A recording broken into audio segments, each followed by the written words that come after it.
My family swore they had nothing planned for my birthday. Then I saw pics of my cousin's surprise party. Same day, same house. Same cake I never got. So I threw a party that made their photos look like a picnic.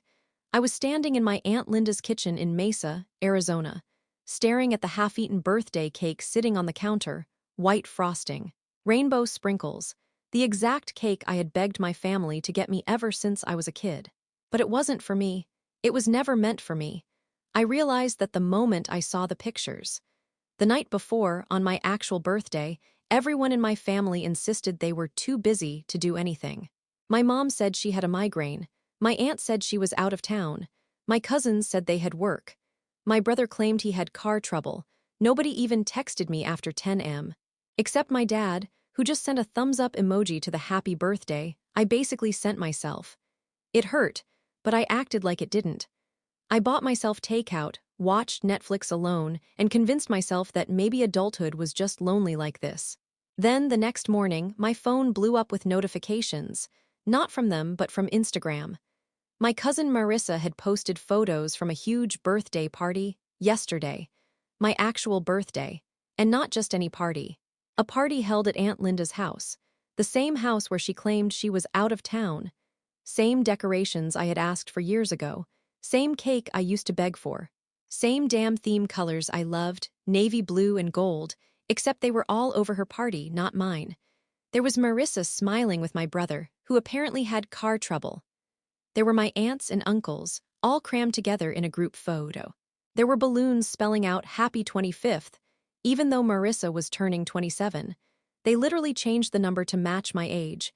I kept scrolling until I felt my stomach twist. They were dancing, laughing, singing. My mom was right in the center, holding the cake I never got. And the caption was what gutted me the most. Celebrating the girl who deserves the world. I didn't comment. I didn't text. I didn't cry. Something inside me just snapped. Not loud, not dramatic, more like a quiet click in the back of my mind where my self-respect used to live. 10 minutes later, I grabbed my keys and drove straight to Aunt Linda's house. No warning, no invitation. I didn't even know why I was going. Maybe to see if the pictures were staged. Maybe to understand what I did wrong. Or maybe because I needed to see the betrayal in person to believe it. When I walked in, nobody even looked surprised.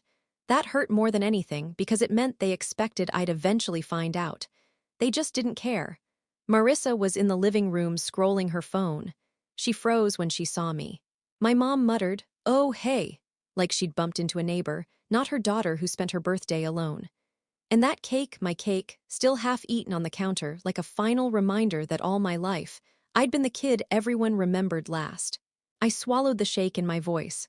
"So," I said, staring straight at my mom, "you had time for a party, just not for me." The silence that followed was thick and ugly. No one spoke. No one apologized, not even a fake excuse. They all just shifted around like I was inconveniencing them by being there. And that was the moment, right there, when the idea hit me.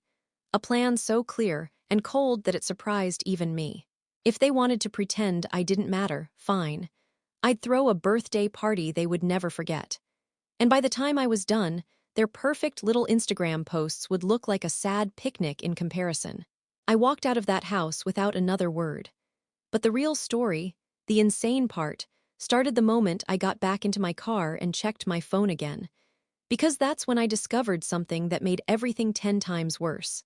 I guess to understand why that whole scene hit me so hard, you'd have to know what growing up in my family was like. People always think big families mean big love, constant noise, constant support. But in my case, it just meant being the background character in a house full of loud, self-centered people who never noticed anything unless it benefited them. We all lived close, Mesa, Tempe, Chandler, so there was always some cookout or birthday or holiday thing happening. But even as a kid, I was always the one whose birthday got combined with someone else's. That's how it started. My cousin Marissa and I were born 2 years apart, but every year they held a joint party to save money. Except what they really meant was, Marissa wanted a princess party, so I got a princess party too. Marissa wanted a unicorn cake, so I got a unicorn cake too. Every damn year I had a birthday, it was hers, and mine was just stapled onto the side. I always told myself it wasn't a big deal. Kids are dramatic, right? But the older I got, the more I realized it wasn't about money at all. My family just liked her more. She was prettier, more social, more fun, according to my mom. I was the quiet one, the book kid, the one who didn't make scenes, the one they assumed would always just be fine. I didn't start pushing back until I turned 17. That year, I told my parents I wanted something small, just a cake, a dinner, and for the day to actually be about me for once. I said it nicely. I didn't demand anything huge. But my mom rolled her eyes and said, "Do we really have to do this separately? It's easier if we just do it with Marissa." When I told her no, she got annoyed. She told me I was being selfish. Selfish, for wanting my own birthday. I ended up sitting alone in my room all day while the rest of them were at Marissa's party. That should have been my wake-up call. But I kept forgiving them. Kept telling myself I'd grow up and they'd start seeing me differently. But nothing changed. Even after I moved into my own place, even after I got a real job and started supporting myself, they still treated me like an afterthought. I'd show up to family events and get stuck taking pictures or picking up food or running errands because you're good at organizing or you don't mind helping. Except I did mind. I minded a lot. I just never said anything. Conflict wasn't my thing. I always thought if I stayed easygoing, eventually they'd meet me halfway. Spoiler, they never did. And the funny part, I'm not even the black sheep. I don't drink, don't get into trouble, don't ask them for money, don't cause drama. But somehow, every time something important happened, I was the one left out. Baby showers, weddings, birthdays, you name it. It became this pattern I told myself I was imagining, like maybe I was being sensitive. But finding out they all threw a surprise birthday party on my actual birthday, while telling me they were too busy, made every memory click into place. It wasn't in my head, they just didn't value me, not the way I valued them. So when I left my aunt's house that morning, I wasn't just hurt. I was done. Completely done. Something in me finally burned out and it didn't feel sad. It felt clean, like I'd finally stopped lying to myself. But that moment I mentioned, when I got back in my car and checked my phone, that was the match that lit the whole fuse. Because what popped up on my screen wasn't just a post. It was a message. From someone who absolutely should not have been at that party. The message came from my best friend, Tessa. The one person outside my family who actually mattered to me. The one person I trusted enough to tell how hurt I was the night before, when I spent my birthday eating cheap pad thai alone. Her text popped up at the top of my screen. "Hey, I think we need to talk. I didn't know it was your birthday yesterday." At first, I didn't understand. Tessa knew my birthday. She always knew. She was the only one who remembered without Facebook, so I called her right away. No texting. I needed to hear her voice. She picked up, sounding nervous.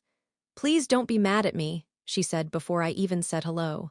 "Your cousin told me it was her party. She didn't say anything about the date being yours too." I felt this cold, sinking feeling in my chest. "Wait," I said slowly. "You were there," she hesitated. "Yeah, I didn't stay long. I thought it was just a small family thing, but then I saw your brother there, and I don't know. Something felt off." I pulled the phone away from my ear, staring at the dashboard like it might change what I'd just heard. Tessa had been at the party. The party they told me was impossible because everyone was busy. The party held in the house my aunt supposedly wasn't even in. "So you were invited," I said quietly. "But I wasn't." "That's not fair," she said. "I swear I didn't know. And I didn't even want to go. Marissa messaged me out of nowhere, saying she was doing a surprise party and wanted some of your mutuals to fill the room." "Mutuals," I said. "She doesn't even like my friends." "I know," Tessa whispered. "It felt weird, but I didn't want to be rude. I thought maybe you'd show up later. I didn't know they were lying to you." I didn't respond right away. I just sat there, gripping the steering wheel, staring at the suburban street outside my aunt's house. The sun was brutal, the kind of Arizona heat that makes everything feel harsher. I could still smell that stupid cake on my clothes, even though I hadn't touched it. Then Tessa said something that made everything snap into place.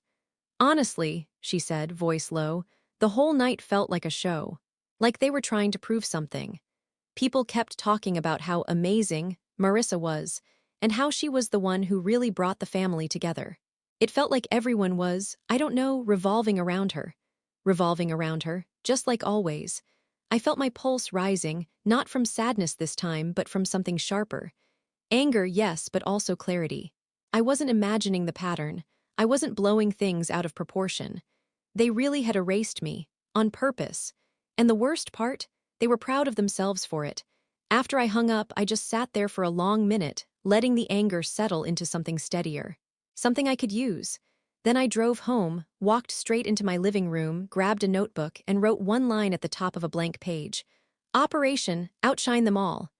It started as a joke to myself. But the more I stared at it, the more it felt right. Real, necessary. If they wanted to pretend I didn't matter, I'd show them exactly how wrong they were. Not with yelling, not with crying, not with begging for attention like some neglected kid. No. I'd throw the biggest, most unforgettable birthday celebration this family had ever seen. A party so insane, so perfectly timed, so impossible to ignore, that every photo from Marissa's little gathering would look like a sad picnic in comparison. But what I didn't know yet, what no one could have predicted, was that the moment I started planning, I was about to stumble onto the first massive twist. Something that would change my entire view of what really happened that night. I didn't even get 10 minutes into planning before the universe decided to punch me in the face with the first real twist. I had my notebook open, laptop out, Pinterest boards already lined with ideas for lighting and catering. Because if I was going to do this, I was going to do it right. I was halfway through researching rental spaces in Tempe when my phone buzzed again. This time, it wasn't Tessa. It was my brother. My brother, who claimed he had car trouble. My brother, who stood smiling in the background of every Instagram picture like he hadn't lied straight to my face. My brother, who I had always defended growing up, even when he didn't deserve it. He sent one single message. I owe you the truth, don't hate me. Before I could even react, another message came through, this time a photo. A screenshot of a group chat, a family group chat I had never been part of. The title at the top, Marissa's real birthday crew party sparkles. My stomach flipped, but I zoomed in anyway. I needed to see it. I needed to know just how deep this went. The first messages were from my aunt, Aunt Linda. We can't invite her. She'll make this about herself again. Again. When have I ever made anything about myself? Then my mom chimed in, Mom, please, let's just keep it simple. She's been moody lately. I don't want drama. Moody? I had spent months trying to stay positive despite being ignored by them. But sure, label me the problem. Then came the kicker. The message that made my skin go cold, Marissa. If she finds out, she'll get over it. She always does. She won't do anything. They all reacted with thumbs ups, laughing emojis, laughing about excluding me on purpose. But there was more. Another screenshot from earlier in the thread showed explicit instructions. Marissa, do not post anything until the next morning. She might see it. And don't wish her happy birthday publicly. We don't want her thinking today is about her. My own birthday. They didn't want me to think the day was about me. And the part that gutted me deeper than the rest, my mom, will just do something small for her later. She doesn't need a big deal made. Small, always less. I felt my throat tighten, but not with tears. Those were gone, burned out. This was something else, something carved out and sharp. My brother finally messaged again. I didn't agree with them. I told them it was messed up, but they didn't care. I'm sorry. I stared at that apology so long the screen dimmed. He didn't defend me. He didn't come get me. He didn't tell me. He just watched it happen and then went anyway. I typed back. Why are you telling me this now? His reply came instantly. Because they're planning another post. Another celebration for Marissa next week. They're trying to make it a family tradition. Like she's the only one whose birthday matters. And you should know your name came up again. A cold, electric dread slid down my spine. What did they say? His answer made everything inside me go still. They said next year they're skipping yours entirely. Less pressure for everyone, Mom agreed. It didn't even feel like pain anymore. It felt like clarity, pure and brutal. They weren't just careless. They weren't just rude. They were cutting me out intentionally. And the worst part, they thought I was too weak, too quiet, too predictable to ever push back. They had no idea what was coming. Because that was the exact moment I stopped planning a party and started planning payback.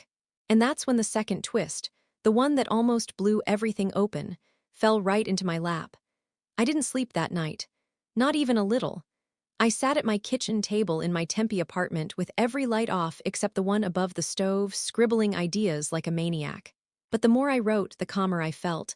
I wasn't shaking anymore. I wasn't confused. I wasn't even angry in the loud way. I was focused. Cold, clear. They thought I'd get over it.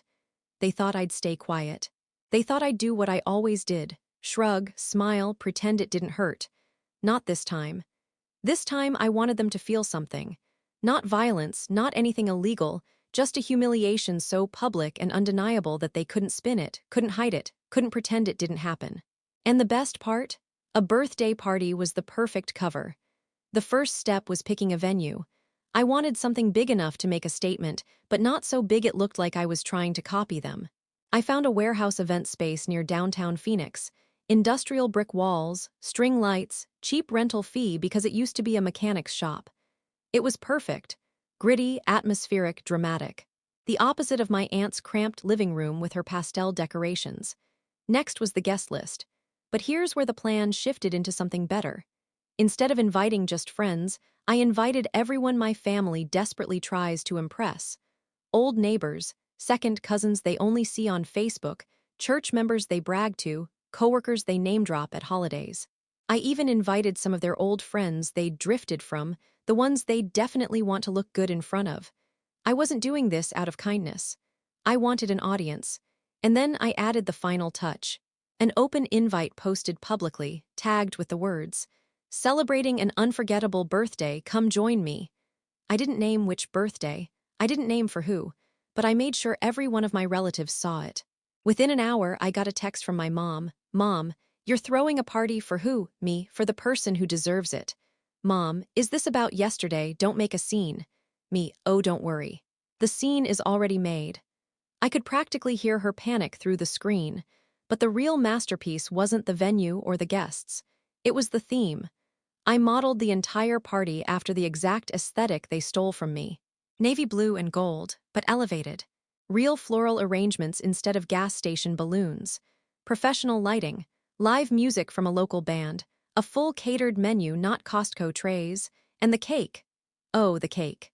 I ordered a massive, 3-tier version of the cake they used for Marissa. Same frosting, same sprinkles, but with one beautiful difference. Across the middle tier, written in gold edible paint. "For the one you tried to forget." Subtle, no. Effective, extremely. Then came the invitations. I didn't send one to my family. Not a single one. They would hear about it anyway. Word travels fast in our circles. They'd show up out of nosiness, desperation to save face, or sheer shock. I was counting on it. But here's the part where everything veered into chaos, the part I didn't expect. The second twist started brewing the moment I walked into the rental space to finalize the contract.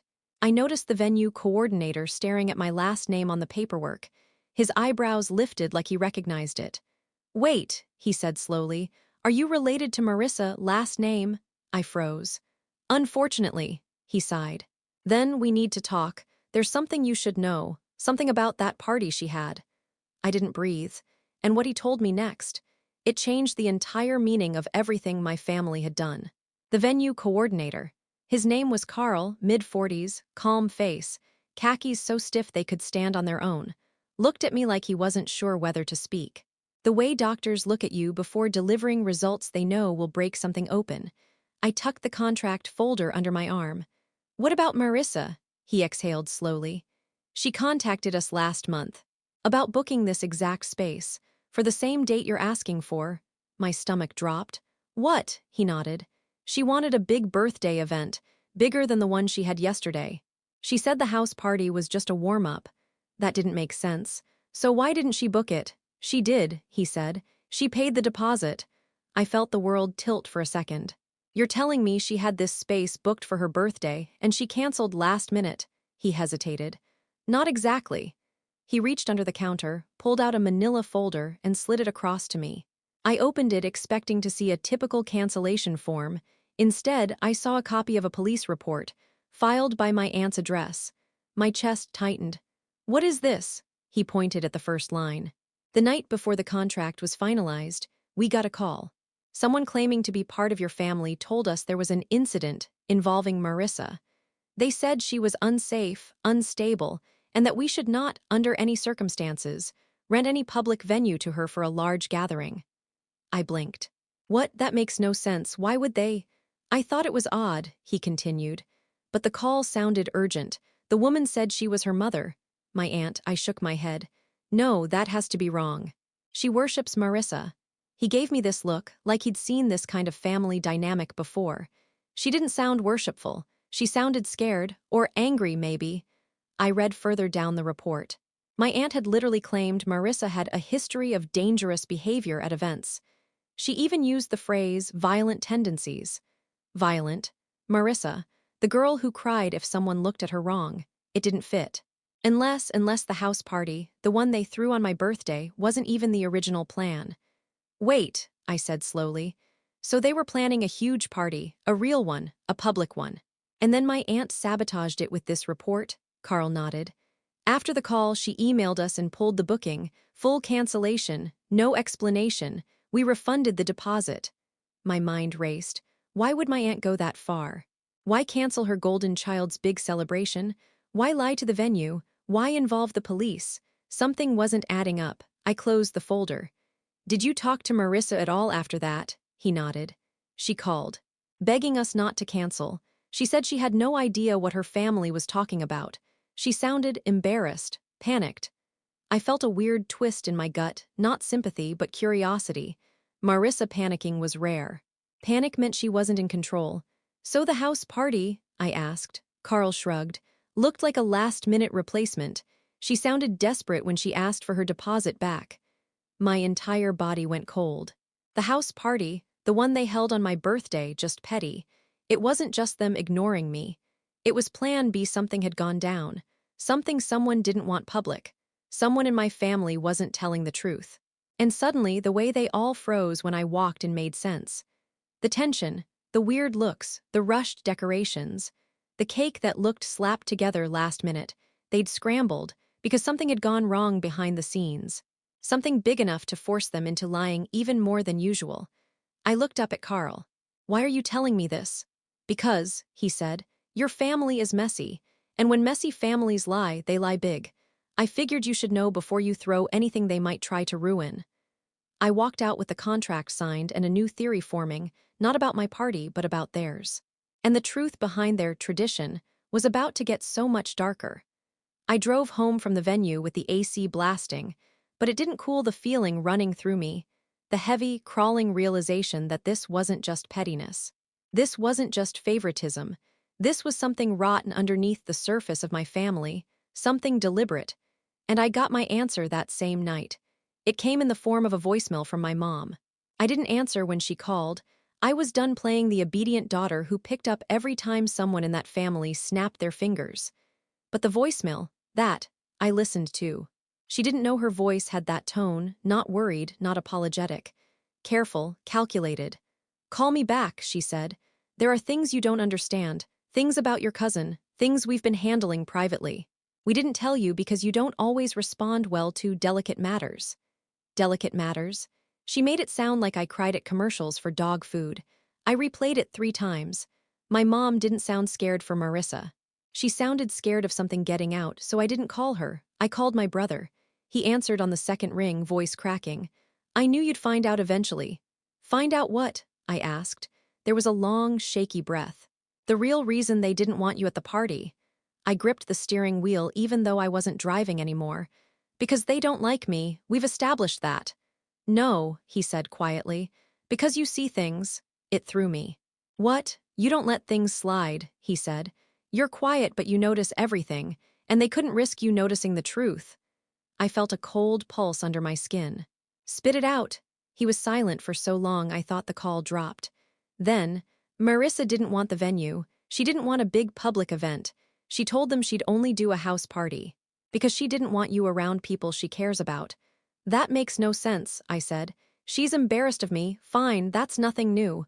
No, he said. She's embarrassed of herself. And then he told me. Marissa didn't want me there because she knew I'd figure out what she was hiding. Because I always did when we were younger, even when no one else noticed. Turns out, that police report wasn't just my aunt's stunt. It was a cover-up. Because Marissa had been stealing. For years. shoplifting first, then moving on to friends, coworkers, even family members. Thousands of dollars worth of stuff, from clothes to gift cards to an entire suitcase from a neighbor's garage. There was a whole incident 2 weeks before her party. She got caught trying to take merchandise from a boutique in Scottsdale. Not arrested, she cried, blamed stress, claimed she had a condition, and the owner, an older woman, let her go with a warning. But someone filmed it. The video circulated quietly among people they knew.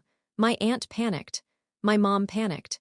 They were terrified the story would hit the wider family, so they shut down the venue party. Because a public birthday event with all their social connections was too risky. Someone might ask questions. Someone might bring up the video. Someone might mention where they saw her last week. Someone with a big mouth might ruin the perfect golden girl image they'd been building since she was 5. But why exclude me? My brother's answer chilled me in a way I didn't expect. Because you're the one person she can't manipulate.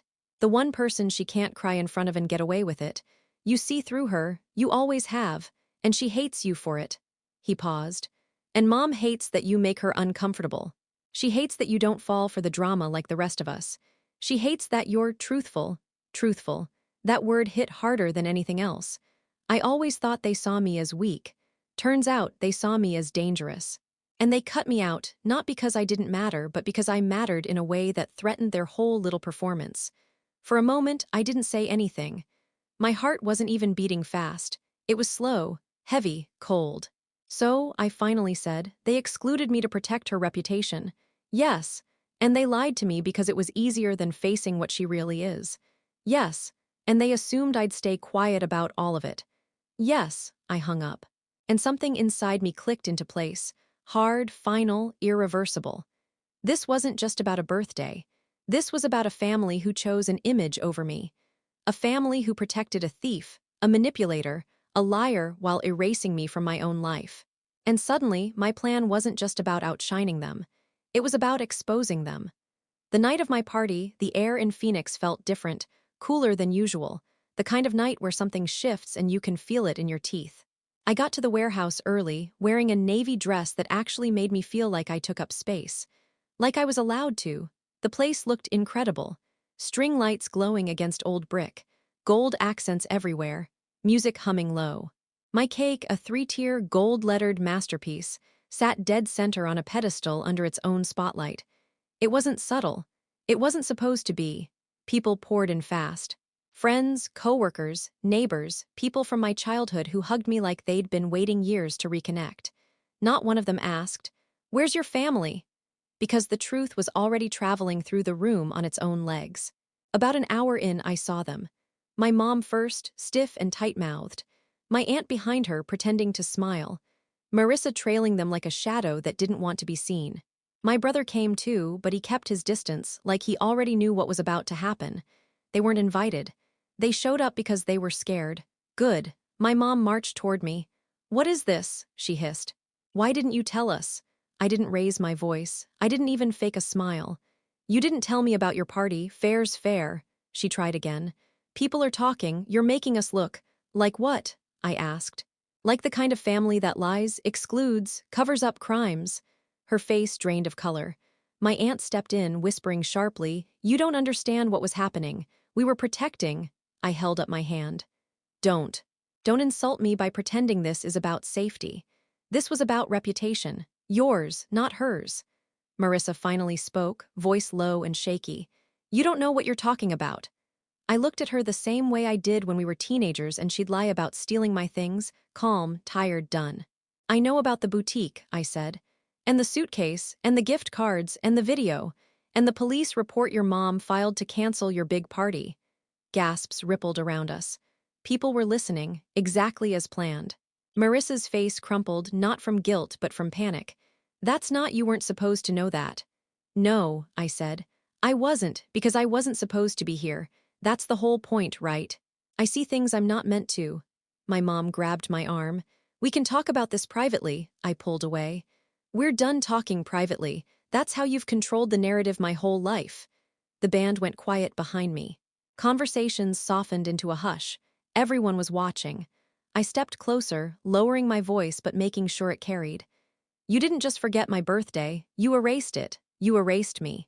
And you did it to protect the image of someone who's been stealing from everyone around her for years. My mom opened her mouth, but nothing came out, so I finished it. For the first time in my life, the day is actually about me. And you don't get to take this one too. They stood there, humiliated, exposed, cornered by their own lies, while the people they always tried to impress stared at them with wide, uncomfortable eyes. My aunt grabbed Marissa's wrist. "We're leaving."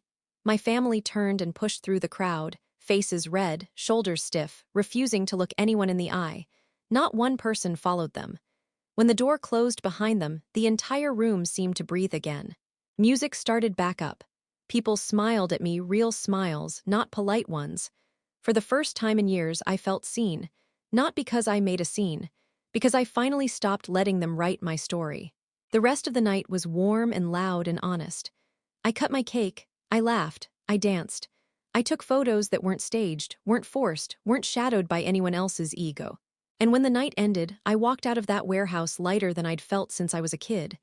My family didn't text, didn't call, didn't apologize. Good. Some things you don't fix. Some things you outgrow. And as I blew out the last candle on my cake, I realized something simple and freeing. They didn't forget me. They underestimated me. Big mistake.